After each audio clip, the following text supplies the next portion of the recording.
नमस्कार दोस्तों, welcome to SBS classes. आज मैं आपको बताऊंगा अवकलन और समाकलन से रिलेटेड सभी फार्मूला। इस वीडियो के बाद आपको अवकलन और समाकलन से रिलेटेड किसी भी फार्मूला को कहीं और से पढ़ने की आवश्यकता नहीं पड़ेगी। देखते हैं। अवकलन अवकलन का अर्थ होता है घटाना तथा समाकलन का अर्थ होता है जोड़ना।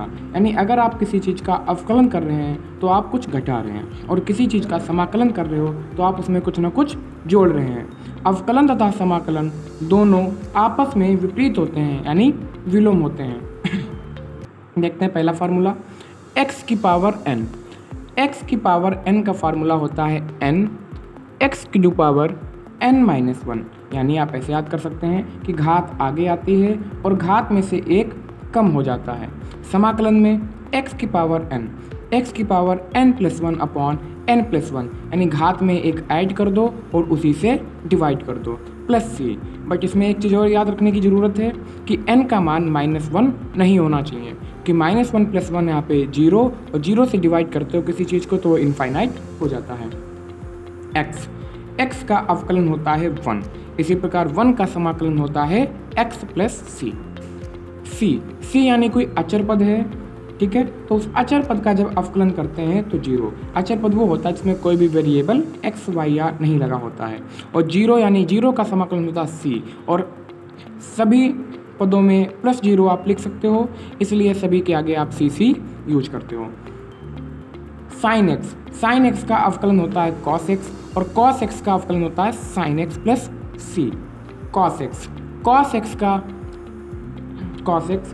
x का अवकलन होता है -sin x, यानी c आएगा तो माइनस आएगा, और sin x का अवकलन होता है माइनस का cos x + c। tan x का अवकलन होता है sec2 x, और sec2 x का समाकलन होता है tan x + c। बात करते हैं cot x की।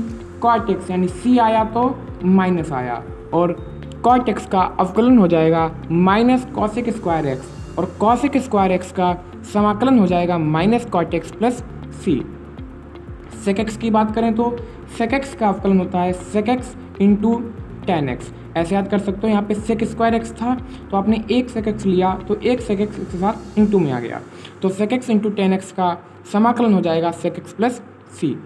cosec x की बात करते हैं तो देखो c आया तो माइनस आया, cosec x का अवकलन होता है -cosec x × cot x, और cosec x × cot x का समाकलन होता है माइनस का cosec x + c। बात करते हैं रूट x का अवकलन होता है 1/2√x। रूट x का अवकलन होता है 1/2√x, और 1/√x का समाकलन होता है 2√x + c। देखते हैं कि रूट x का अवकलन 1/2√x कैसे आया। जैसे रूट x का हमको अवकलन करना है तो आप रूट x को लिख सकते हो x की पावर 1/2। आपने क्या पढ़ा है कि घात आगे आती है, उस घात में से एक कम हो जाता है। क्यों? आपने भी पढ़ा x की पावर n का अवकलन होता है n x की पावर n-1। तो हाफ x की पावर हाफ में से -1 हाफ करोगे तो माइनस का हाफ बचेगा, और माइनस के हाफ को आप नीचे ला के प्लस का हाफ लिख सकते हो, और इस x की पावर हाफ को रूट x कर सकते हो। तो रूट x का जो अवकलन हुआ dy/dx वो कितना हो जाता है 2√x। इसी प्रकार से जब आप रूट x का समाकलन करते हो, 1/√x का समाकलन करते हो तो 2 यहाँ आ जाता है, और 1/√x का जो आपका समाकलन होता है वो रूट x यानी 2√x आ जाता है। आगे बढ़ते हैं। dy/dx 1/x, dy/dx 1/x, इसका अवकलन क्या होगा कि -1/x²। देखते हैं किस तरह से इसका अवकलन -1/x² हो जाता है। सिर्फ 1/x लिखते हैं तो इसको आप लिख सकते हो x की पावर -1, x की पावर -1, यानी घात आगे आती है और इसकी घात में एक घटा देती है, तो -1 और -1 -1 ऐसे है, और -2 को आप ऊपर कर सकते हो। इसी प्रकार 1/x का dy/dx क्या होता है -1/x²। इसी प्रकार से 1/x² का समाकलन -1/x + c होता है। e की पावर x का अवकलन होता है e की पावर x, और e की पावर x का समाकलन भी होता है e की power x + c। log x का अवकलन होता है 1/x, और 1/x का समाकलन होता है log x + सी। ए की पावर एक्स की बात करते हैं। ए की पावर एक्स का अवकलन होता है ए की पावर एक्स लॉग ए बेस ई, और समाकलन होता है ए की पावर एक्स का ए की पावर एक्स लॉग ए बेस ई। इसमें आप लॉग ए बेस ई से मल्टीप्लाई करते हो, इसमें उसी से डिवाइड करते हो। लॉग बेस में ई क्या होता है और लॉग बेस में 10 क्या होता है, ये हम जब लॉगरिथम पढ़ाएंगे तब उसमें बेस ई और बेस 10 में डिफरेंस बताएंगे। Sine inverse x, sine inverse x का अवकलन होता है 1/रूट में 1 माइनस एक्स स्क्वायर, और 1/रूट में 1 माइनस एक्स स्क्वायर का समाकलन होता है साइन इनवर्स एक्स प्लस सी। इसी प्रकार से कॉस इनवर्स एक्स की बात करते हैं तो सेम फार्मूला होता है, बस सी आया तो माइनस आया, और इसी प्रकार से इसका समाकलन भी minus cos inverse x plus c लिख सकते हैं। टेन इनवर्स एक्स का फार्मूला होता है, अवकलन होता है 1/1 प्लस एक्स स्क्वायर। इसी प्रकार से 1/1 प्लस एक्स स्क्वायर का समाकलन आप कर सकते हो टेन इनवर्स एक्स प्लस सी। कॉट इनवर्स एक्स की बात करते हैं तो कॉट इनवर्स एक्स का अवकलन होता है, जो टेन का होता है वही कॉट का होता है, बस सी आया तो माइनस आया, और इसी प्रकार से 1/1 प्लस एक्स स्क्वायर का अवकलन आप समाकलन आप minus cot inverse x plus c कर सकते हो। बात करते हैं सेक इनवर्स एक्स की, तो सेक इनवर्स एक्स का अवकलन होता है 1/x रूट में एक्स स्क्वायर माइनस 1। इसी प्रकार इसी का समाकलन सेक इनवर्स एक्स प्लस सी हो जाता है। कॉसेक इनवर्स एक्स की बात करते हैं तो सेक और कॉसेक का भी अवकलन सेम होता है, बट सी आया तो माइनस आया। इसी प्रकार से इसका समाकलन minus cosec inverse x plus c कर सकते हो। बात करते हैं साइन ए एक्स की। साइन ए एक्स यानी साइन ए एक्स का जो आपका अवकलन होता है वो cos a x into a होता है। देखते हैं किस तरह से, जैसे sine a x, sine x, इस ए एक्स को हम एक्स मान लेते हैं, और साइन एक्स का अवकलन आपको हमने बताया था कॉस एक्स, बट एक्चुअली में ये एक्स है क्या, एक्चुअली में यही एक्स क्या है हमारा ए एक्स। तो साइन ए एक्स का अवकलन हो जाता है कॉस ए एक्स, लेकिन अवकलन में होता है जिसको मानते हैं उसका फिर से अवकलन करते हैं। जब ए एक्स का फिर से अवकलन करते हैं तो एक्स का हो जाएगा 1, और ए इंटू 1 क्या होता है ए। इसी प्रकार साइन ए एक्स का जब हम अवकलन करते हैं तो cos a x into a होता है। इसी प्रकार जब हम कॉस ए एक्स का समाकलन करते हैं तो sign a x, cos a x का साइन ए एक्स, और ए एक्स का जब समाकलन करेंगे तो ए एक्स का अवकलन करेंगे तो ए आएगा। हाँ, ध्यान रखिएगा, जिसको मानते हैं उसको समाकलन में भी हम उसका अवकलन करते हैं, बट अवकलन में मल्टीप्लाई और समाकलन में डिवाइड करते हैं, और प्लस सी। इसी प्रकार कॉस एन ए एक्स भी आपका कॉस का माइनस साइन एक्स होता है, फिर ए एक्स का ए। इसी प्रकार साइन एक्स का समाकलन माइनस कॉस एक्स अपॉन ए प्लस सी हो जाएगा। अब आते हैं अवकलन के कुछ रूल। जैसे आप कुछ भी पढ़ते हो तो उसमें प्लस माइनस गुणा भाग होता है। इसी प्रकार आप अवकलन किसी भी दो पदों का अवकलन अगर वो जोड़ में दिए गए हों, गुणा में दिए हों, भाग में दिए हों, कोई अचर पद गुणा में हो तो उसका फार्मूला कैसे बनाओगे। अगर कोई अवकलन दिया हो k इंटू यू, तो जो आपका अचर पद है ये ए बी सी कुछ भी हो सकता है, इस अचर पद को बाहर निकाल लो और ये u का अवकलन कर दीजिए D you upon D x. अगर कोई भी दो पद जोड़ में या माइनस में दिए हों तो पहले का अवकलन प्लस हो तो प्लस, माइनस हो तो माइनस, फिर दूसरे का अवकलन। बात करते हैं अगर कोई दो पद इनटू में दिए हों, मल्टीप्लाई में दिए हों, तो इनका अवकलन कैसे करते हैं। तो इसका अवकलन करने के लिए क्या होता है कि पहला ऐसे ही लिखो, यानी पहला पद ऐसे ही लिखो, इनटू दूसरे का अवकलन, प्लस दूसरा पद ऐसे लिखो इनटू पहले का अवकलन। कैसे याद कर सकते हो, पहला लिखो इनटू दूसरे का अवकलन, प्लस दूसरा लिखो इनटू पहले का अवकलन। अगर यहीं पे दो पद आपको अपॉन में दिए गए हों, डिवाइड में दिए गए हों, तो उनका उपयोग कैसे करते हैं, उनका हम फार्मूला कैसे लगाते हैं। इसको आप याद कर सकते हो हर फार्मूले से, यानी हर महादेव से। यानी ये v क्या है, हर का वर्ग करें और हर ऐसे ही लिखें। फिर से सुनिए, हर का वर्ग करें और हर ऐसे ही लिखें, इनटू अंश का अवकलन, माइनस अंश ऐसे लिखें इनटू हर का अवकलन। मल्टीप्लाई है तो प्लस और डिवाइड है तो माइनस। बस अंतर क्या है, आपको इसमें एक बार पहले का अवकलन करना है, एक बार दूसरे का। चेन रूल भी आता है आपके अवकलन में। जैसे अगर हम आपके कहते हैं 2 और 5 के बीच में चेन रूल लगाओ, तो आप 2 से 5 के बीच जाना है तो 2, 3, 4, 5 जा सकते हो। इसी प्रकार से अगर कोई dy/dx है चेन रूल लगाना, कोई 2 पद सवाल में दिए गए हों तो dy/dt इंटू dt/dx, dt से dt कट जाएगा, dy/dx ही बचेगा। इसी प्रकार अगर 3 पद दिए गए हों आपको सवाल में, जो आगे सवाल करवाएंगे उसमें आएगा तब एक्सप्लेन करेंगे, अगर 3 पद दिए हों तो आपको 2 वेरिएबल मानने पड़ते हैं, dy/dt, dt/du, du/dx, du से du, dt से dt कट हो गया और dy/dx फाइनल आपका बचता है। अब बात करते हैं अवकलन के एक अंतिम कॉन्सेप्ट की। जैसे अगर आपको कोई y पद दिया हो और y का अवकलन करना हो तो dy/dx। अगर आपको y² दिया है और आपको इसका अवकलन करना हो तो घात आगे आती है और घात में 1 कम हो जाता है, यानी 2 आगे आ गया और y में से 2 में से 1 गया, 1 और 1 लिखते नहीं तो y² का 2y, और इसको आपने माना था तो y का अवकलन फिर से dy/dx। इसी प्रकार से अगर y³ आता है तो घात आगे आती है, उस घात में से कम हो जाता, 3 में से 1 गया 2, तो 3y² और y का फिर से आपने कर दिया dy/dx। अब बात करते हैं समाकलन की। कुछ इंपॉर्टेंट फार्मूला जो समाकलन में आते हैं, जैसे जिनका आपका अवकलन नहीं होता, केवल समाकलन नहीं होता, उनको देखते हैं। जैसे tan x का कोई भी अवकलन का फार्मूला नहीं होता। tan x का समाकलन जब करते हैं तो क्या आता है, -log cos x plus c। इसको आप log sec x plus c भी लिख सकते हो। फिर से देखिए, tan x का फार्मूला होता है -log cos x plus c, इसको आप log sec x plus c भी लिख सकते हो। cot x का होता है log sin x plus c। sec x का log sec x plus tan x plus c या log tan π/4 plus x/2 plus c। जैसे आपको क्वेश्चन की डिमांड करेगा, जैसे क्वेश्चन बताएगा, हम उसके आधार पर हम इन दोनों फार्मूले में से किसी एक का यूज कर लेते हैं। cosec x के लिए log cosec x minus cot x, log cosec x minus cot x plus c, और इसको आप log tan x/2 plus c भी लिख सकते हो। स्पेशल फार्मूला दोस्तों, अब समाकलन करते समय आपको कुछ बेहद स्पेशल फार्मूला भी आते हैं जिनको हमने नवरत्न नाम दिया है, 1 2 3 4 5 6 7 8 9। ये नवरत्न है जो बहुत ही इंपॉर्टेंट हैं। देखिए, सब एक दूसरे से ऑलमोस्ट मैच करते हैं।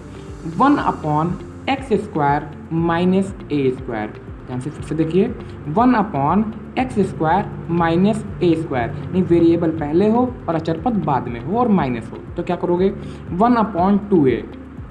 1/2a ऑलरेडी लगेगा, फिर आप log लगाओगे, एक बार x माइनस है और नीचे x प्लस है, ऐसे याद कर सकते हो, वर्गांतर नियम होता है, x माइनस है x प्लस है तो x माइनस है ऊपर, x प्लस है नीचे और लास्ट में प्लस c। इसी प्रकार अगर यहाँ पे हम चेंज कर दें, a² को प्लस का कर दें और x² को माइनस का कर दें तो 1/2a फिर भी रहेगा, log वैसे ही रहेगा, बस आपने पहले जो माइनस किया था वो प्लस में और जो प्लस में किया है वो माइनस में। यहाँ x माइनस a था तो यहाँ पर आपने x माइनस a ही किया है, यहाँ a माइनस x में है तो यहाँ पे a माइनस x ही किया है प्लस c। आगे बात करते हैं, अगर ये दोनों प्लस में हो, 1/x² प्लस a² dx, कैसे करेंगे इसको, जब दोनों माइनस में होते हैं तो 1/2a, लेकिन जब प्लस में हो तो 1/a, और ये फार्मूला होता है 1/1x² plus a² tan inverse x का, तो tan inverse x/a plus c। देखिएगा, इन्हीं तीनों से ये 3 और बनाए गए हैं कि इसमें से हमने रूट और रूट लगा दी। 1/रूट में x² माइनस a², 1/रूट में a² माइनस x² और 1/रूट में x² प्लस a²। इन दोनों को देखते हैं। अगर नीचे रूट लगा हो तो आप log लगाएंगे, फिर x जो आपका वेरिएबल है उसको लिखोगे, फिर प्लस में ये पूरा का पूरा जो हर है, डिनोमिनेटर है, इसको आप ऐसे ही प्लस में ऐड कर दोगे। फिर से देखिए, 1/रूट में x² माइनस a² तो log लगाओगे, x प्लस ये पूरा का पूरा डिनोमिनेटर यहाँ पे लिख दोगे प्लस c। अगर a² माइनस x² आता है रूट में तो यहाँ पे चेंज हो जाता है फॉर्मूला, क्या होता है, sine inverse x/a plus c, sine inverse x/a plus c। क्योंकि आपने पढ़ा होता है 1/रूट में 1 माइनस x², तो इस 1 की जगह क्या आ गया, a², तो 1 माइनस x² होता तो साइन इनवर्स x, a है तो अपॉन में a आ जाता है। फिर बात करते हैं 1/रूट में x² प्लस a² की, तो सेम log x प्लस यहाँ पे इसमें माइनस था तो माइनस, यहाँ पे प्लस है तो प्लस c। अगर आप ऐसे याद करेंगे तो फार्मूला जल्दी से याद हो जाएंगे। अब बात करते हैं, ये सब अपॉन में था, अब आपने क्या किया, अपॉन अपॉन हटा दिया। से ये अपॉन में था, आपने केवल root x minus a square का करना है, रूट ए स्क्वायर माइनस एक्स स्क्वायर का समाकलन करना है और एक्स स्क्वायर प्लस ए स्क्वायर का करना है। 3 3 6 3 9 नवरत्न। इसमें क्या करते हैं, जब अपॉन में नहीं होता है, नॉमिनेटर आ जाता है, तो x by two x by two x by two, तीनों में x बाई टू। जो आपका यहाँ पे लिखा है x square minus a square, वो एज इट इज लिख देते हैं, ए स्क्वायर माइनस एक्स स्क्वायर वो भी ऐसे लिख देते हैं, और एक्स स्क्वायर प्लस स्क्वायर वो भी ऐसे ही नोट कर लेते हैं। अब अगर माइनस है तो माइनस, माइनस है तो माइनस, और प्लस है तो plus. A square by two इसमें भी, ए स्क्वायर बाई टू इसमें भी, और ए स्क्वायर बाई टू इसमें भी। अब बात करते हैं आगे की, लॉग एक्स प्लस रूट में x square minus a square, same as यही वाला आपको यहाँ पे लिख देना, लॉग एक्स प्लस रूट में x square minus a square, sine inverse x A, sine inverse x upon है, क्योंकि ए स्क्वायर बाई टू तीनों में है, प्लस सी, और इसमें log x plus x square minus a square root में plus c. तो ये स्पेशल फार्मूले थे आपके नवरत्न, यानी नवरत्न है ये। आपको में जो क्वेश्चंस होंगे आपकी एक्सरसाइज में, मोस्ट ऑफ क्वेश्चंस आपके इसी फार्मूलेज पे बेस आते हैं। अब एक आपका और आता है फार्मूला जो आपको दिया होता है इस शेप में, अपॉन में नॉमिनेटर में आपका पी एक्स प्लस क्यू लिखा होता है, और अपॉन में a x square plus b x plus c, या p x plus q numerator में और डिनोमिनेटर में इसी पे रूट लगा दो। तो आपको पी एक्स प्लस क्यू को पुट करना होता है, पी एक्स प्लस क्यू को पुट करना होता है किसमें, किसके बराबर, ए और बी आप दो वेरिएबल मानते हो, a into d by over d x, यानी अपॉन में जो भी है a x square plus b x plus c, root हो तो हटा देंगे, इसको ही लिखते हैं, इसका आप अवकलन करते हो प्लस बी, इसमें ए और बी के मान फाइंड आउट करके आप यहाँ पे रख देते हो। जब इससे रिलेटेड हम क्वेश्चंस बताएंगे तब बताएंगे ये फार्मूला कैसे वर्क करता है। अब बात करते हैं पार्शियल फ्रैक्शन की, आंशिक भिन्न की। अगर आपको कोई भी पद दिया हो P x plus q numerator में और न्यूमरेटर में, और आपको डिनोमिनेटर दिया हो x माइनस ए एक्स माइनस बी, यानी एक ही वेरिएबल एक बार a से माइनस हो रहा हो, एक बार b से माइनस हो रहा है, तो x माइनस ए के ऊपर a लिख देते हैं और इस x माइनस बी के ऊपर b लिख देते हैं, फिर इसको सॉल्व कर लेते हैं। अगर सेम वेरिएटर यहाँ पर भी a हो जाए तो स्क्वायर बन जाएगा, तो इस पोजीशन में x माइनस ए के ऊपर a लिखते हैं और x माइनस ए के होल स्क्वायर के ऊपर ही b लिख देते हैं।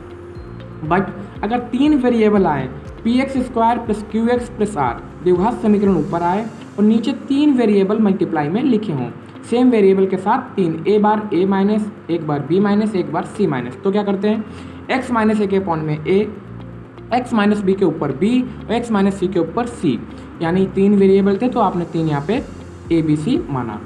अगर ऊपर द्विघात समीकरण सेम हो और नीचे एक्स माइनस ए का होल स्क्वायर और एक्स माइनस बी, तब क्या करोगे, तब x माइनस ए के ऊपर a, x माइनस ए के होल स्क्वायर के ऊपर b सेम एज, और इस x माइनस बी की जगह पे अपॉन में मतलब ऊपर c। अगर आपका क्या हो, यहाँ पर कोई द्विघात समीकरण हो, P X square plus Q X plus R और x माइनस ए, और यहाँ पर पूरा एक आपका द्विघात समीकरण बन रहा हो, देन सबसे पहले इस द्विघात समीकरणों को सॉल्व करते हैं। अगर वापस में सॉल्व करने पर अगर ये कुछ इस तरह से आपस में डिवाइड हो रहा है तो इन तीनों में से, इन चारों में से कुछ ना कुछ आपका फार्मूला लग जाएगा। बट अगर आप इसके गुणनखंड नहीं कर पा रहे हो तब ये फार्मूला काम आता है, ए अपॉन एक्स माइनस ए और x square plus b x plus c को पूरा ऐसे लिखोगे और यहाँ पे बी एक्स प्लस सी। अब बात करते हैं इंटीग्रेशन बाई पार्ट्स, यानी खंडशः समाकलन, मोस्ट इम्पॉर्टेंट। बहुत सारे क्वेश्चंस इसी बेस पर आते हैं, इसी फार्मूलेज पर आते हैं। जैसे आपने अवकलन में किया था कि अगर कोई भी 2 टर्म आपस में गुणा कर रहे हैं तो आप कहते थे अवकलन में पहला लिखो दूसरे का अवकलन प्लस दूसरा लिखो पहले का अवकलन। बट अगर 2 पद मल्टीप्लाई में हो और आपको क्या करना हो, उसका समाकलन करना हो, इंटीग्रेशन करना हो, तो कैसे करोगे, देखिएगा, u समाकलन of v d x minus d by over d x u into समाकलन of v d x and पूरे का समाकलन। ऐसे याद करना बहुत टफ होता है, तो ऐसे याद कर सकते हो आप, पहला लिखो, ध्यान से सुनिएगा, पहला ऐसे लिखो इंटू दूसरे का समाकलन, पहला ऐसे लिखो इंटू दूसरे का समाकलन, ओके।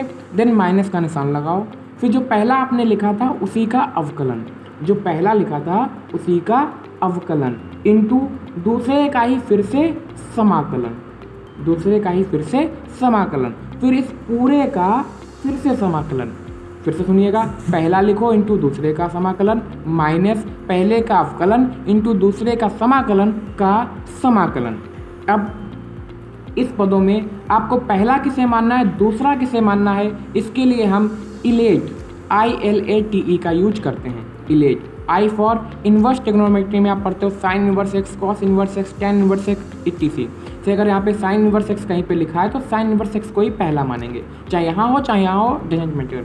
फिर दूसरा L, लॉगरिथमिक फंक्शन, यानी लॉग आपका कहीं पे भी मिल जाए वहाँ पर आप उसको लॉग को, अगर इन्वर्स नहीं है तो लॉग को ही पहला मानोगे, यानी इस बेस पर आपको चलना होता है। A, एल्जेब्रिक, यानी अगर कोई भी आपको एल्जेब्रिक फंक्शन मिल जाए x² आदि से तो आप उसको ही पहला मानोगे। अगर ट्रिग्नोमेट्री फंक्शन हो जाए तो sin x, cos x, tan x आदि आ जाए तो उसको आप पहला मानोगे। अगर सबसे लास्ट में आता है एक्सपोनेंशियल फंक्शन, जैसे e⁻x आदि से आ जाए तो आप उसको पहला मानोगे। बट सपोज आपको I और T दिया हो तो I को पहला, T को दूसरा मानोगे।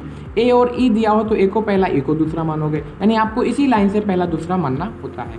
अब बात करते हैं डिफिनिट इंटीग्रेशन की, निश्चित समाकलन की। ये आपका क्वेश्चंस इंपॉर्टेंट भी होता है। से फंडामेंटल थ्योरम ऑफ इंटीग्रेशन, यानी समाकलन का आधारभूत प्रमेय।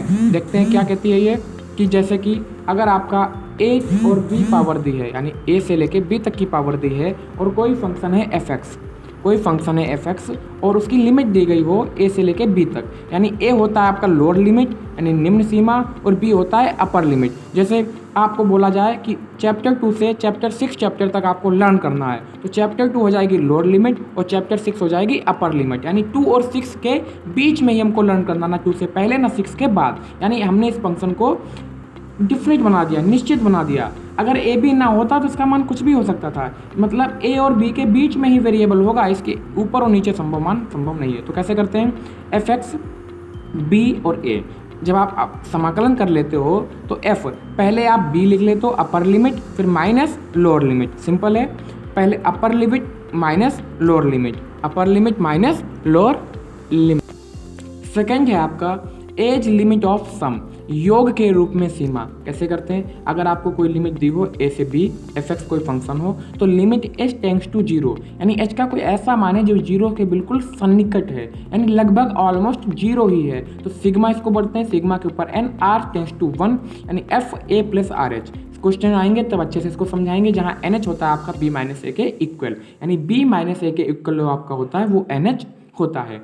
अब लास्ट टॉपिक आता है इंटीग्रेशन में, प्रॉपर्टीज ऑफ इंटीग्रेशन, समाकलन के गुणधर्म। ये बहुत बहुत बहुत इंपॉर्टेंट प्रमेय हैं जो आपके समाकलन के गुणधर्म में आती हैं, और कोई भी साल ऐसा नहीं जाता है कि इससे रिलेटेड सवाल आपके एग्जाम में आए ना। पहली प्रमेय देखते हैं कि कोई भी फलन है उसकी लिमिट अगर a से लेके b तक दी गई हो तो लिमिट आप a से b तक ही रख सकते हो और उस फलन को पूरा का पूरा चेंज कर सकते हो। जैसे अगर हम आपसे कहें कि कोई भी हो और आप उसको चेंज कर दो, जैसे अगर मैं आपसे कह दूं कि यहाँ पर x है और इसकी लिमिट जो है x है, इसकी लिमिट a से लेके b के बीच में है, तो आप इसको x की जगह पे t लिख सकते हो। जैसे क्या होता है लिमिट, जब आप इसका x का कर दोगे आप अवकलन x² यानी समाकलन x²/2, तो आप यहाँ पे a to b करोगे। इसका t का अवकलन करोगे तो इसका t²/2 यानी घात में एक जोड़ दो और उसी से डिवाइड कर दो, तो a to b। अब आपको पता है upper limit minus lower limit, यानी x की जगह क्या हो जाएगा b²/2 और माइनस लोअर लिमिट यानी a²/2, आपका ये आया। इसमें भी जब आप अपर माइनस लोअर लिमिट करोगे तो t की जगह b यानी b²/2 और माइनस t की जगह a²/2, यानी ये दोनों बिल्कुल ही सेम आ रहे हैं। इसी प्रकार से आप बिना लिमिट को चेंज किए आप इसमें फंक्शन को पूरा का पूरा चेंज कर सकते हो। नेक्स्ट, अगर कोई फंक्शन है जिसकी लिमिट है a to b, कोई फंक्शन है उसकी लिमिट है a to b, तो आप उस फंक्शन को वही रखो और अगर आप इसकी लिमिट कर दो, b नीचे कर दो, a ऊपर कर दो, तो माइनस का क्रॉस माइनस का साइन लग जाता है, सिंपल है। fx, अगर कोई और फंक्शन है और fx कोई एक फंक्शन है जिसमें आपकी लिमिट है a to b, तो उसको आप क्या, जैसे मैं आपसे बोल दूं 2 से 5 के बीच जाना है तो आप 2 से 4 और 4 से 5, मतलब 2 से 4 जाओ, 4 से 5 जाओ, आसानी से जा सकते हो। या मैं बोल दूँ 2 से 4 जाना है तो 2 से 3 और 3 से 4, नहीं A to B जाना है तो A to C fx dx और C to B fx dx, जहाँ C जो है वो A से क्या है बड़ा और B से क्या है छोटा। अब मैं बात करूँ fx A to B dx की, जैसे आप लिमिट वही रखो a प्लस बी, ये आपकी प्रमेय है जिनको याद करना होता है। इनकी लिमिट को आप ऐड कर दो, a प्लस बी ऐड कर दो और इस फंक्शन का जो x है उसको माइनस कर दो, लिमिट को ऐड कर दो और फंक्शन x को माइनस कर दो। नेक्स्ट, अगर आपकी a की जगह 0 to a, limit 0 to a और फंक्शन हो fx, तो क्या करोगे 0 to a और अपर माइनस x, एक्चुअली में है वही a की जगह 0 है, b की जगह a है। जब आप a की जगह 0, b की जगह a रखोगे तो a माइनस एक्स ही आएगा। अगर आपकी लिमिट है 0 से 2a और कोई फलन दिया हो तो क्या करो, लिमिट आधी करो और फलन वही रखो, 0 to a लिमिट आधी करो फलन वही रखो, प्लस लिमिट यहाँ पर भी आधी करो क्योंकि a 2 है, और यहाँ पे अपर माइनस एक्स यहाँ भी और अपर माइनस एक्स यहाँ भी। ये कब होता है, जब लिमिट कितनी हो 0। लिमिट आपको 0 मिले तो अपर माइनस एक्स, फिर क्या है 0 to 2a fx dx, तो फलन को डबल करो, लिमिट को आधी करो। कब, जब f 2a माइनस एक्स, अगर आप 2a माइनस एक्स को सॉल्व करें और इसका मान आए fx, तो fx क्या हो जाएगा 2fx, वही हो जाता है यहाँ पे। लेकिन अगर f 2a माइनस एक्स का मान माइनस fx आता है तो ये fx माइनस fx कितना हो जाता है 0। एक्चुअल में ये दोनों हैं एक ही। अगर आपकी लिमिट हो -a to a और फलन हो कोई fx, तो क्या होगा, इस फलन को डबल करो और -a to a fx dx, यदि f माइनस एक्स fx के बराबर, जिसे इवन फंक्शन कहते हैं, और यदि f minus x minus fx के बराबर हो, fx जुड़ के 2fx हो जाएगा और माइनस fx प्लस fx मिलकर 0 हो जाएगा। मैं ये पूरी PDF आपको अपने व्हाट्सएप ग्रुप पे, जो आपको डिस्क्रिप्शन में लिंक दिया है, उस पर पूरी PDF आपको अवेलेबल करा दूंगा। आप इसको अच्छे से पढ़ लीजिए और हमारे साथ बने रहिए नई वीडियोज़ के साथ। Thank you very much.